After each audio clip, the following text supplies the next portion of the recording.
Gun ಹಿಡಿದು ಪಬ್ಗೆ ನುಗ್ಗಿದಂತಹ ಪ್ರಕರಣ ಸಂಬಂಧ ಸುಬ್ರಹ್ಮಣ್ಯ ನಗರ ಪೊಲೀಸರು ಆರೋಪಿಯನ್ನ ಬಂಧನಕ್ಕೆ ಒಳಪಡಿಸಿದ್ದಾರೆ. ಒಡಿಶಾದ ದಿಲೀಪ್ ಕುಮಾರ್ ಬಂಧಿತ ಆರೋಪಿಯಾಗಿದ್ದಾನೆ. ತಂಗಿ ಮದುವೆಗೆ ಹಣ ಹೊಂದಿಸಲು ಕಳ್ಳತನದ ಮಾರ್ಗವನ್ನ ಆತ ಹಿಡಿದಿದ್ದಂತೆ. ಅದರ ಭಾಗವಾಗಿ ಪಬ್ಗೆ ನುಗ್ಗಿದ್ರೆ ಭಾರಿ ಹಣ, ಮೊಬೈಲ್ ಮತ್ತೊಂದು ಸಿಗುತ್ತೆ ಅನ್ನೋದು ಆತನ ಸ್ಕೆಚ್ ಆಗಿತ್ತು.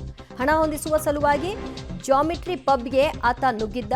ಜಾಮಿಟ್ರಿ ಪಬ್ಗೆ ನುಗ್ಗಿ ಕಳ್ಳತನ ಮಾಡಲು ಆತ ಯತ್ನ ಕೂಡ ನಡೆಸಿದ್ದ. ಈ ಹೊತ್ತಲ್ಲಿ ಆತನನ್ನ ಪೊಲೀಸರಿಗೆ ಒಪ್ಪಿಸುವ ಕೆಲಸವೂ ಕೂಡ ಆಗಿದೆ. ಮೇ 12ರಂದು ಬೆಳಕಿಗೆ ಬಂದಿದ್ದಂತಹ ಘಟನೆ. ಸದ್ಯ ಪೊಲೀಸರು ಆರೋಪಿಯನ್ನ ಬಂಧನಕ್ಕೆ ಒಳಪಡಿಸಿದ್ದು ವಿಚಾರವನ್ನ ಬಾಯ್ಬಿಡಿಸಿದಾಗ ಈ ಕಳ್ಳತನದ ಕೃತ್ಯ ಗೊತ್ತಾಗಿದೆ ಮತ್ತು ಅದರ ಹಿನ್ನೆಲೆ ಏನು ಅನ್ನೋದು ಕೂಡ ಗೊತ್ತಾಗಿದೆ.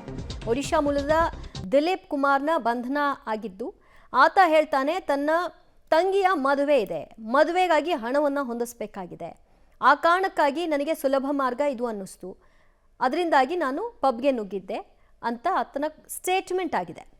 ಬಂಧನದ ನಂತರದಲ್ಲಿ ಸ್ಟೇಟ್ಮೆಂಟ್ ಇದು.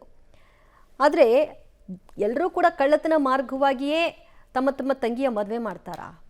ದುಡ್ದು ಸಂಪಾದಿಸಿ ಮಾಡೋಕ್ಕಾಗದೇ ಇರೋ ಮೈಗಳ್ರಿ ಅವರು.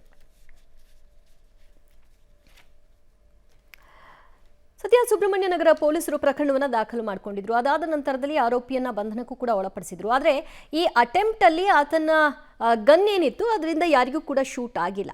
ಬದಲಾಗಿ ಬೆದರಿಸೋ ಸಲುವಾಗಿ ಅದನ್ನ ಇಟ್ಕೊಂಡಿದ್ನಂತೆ.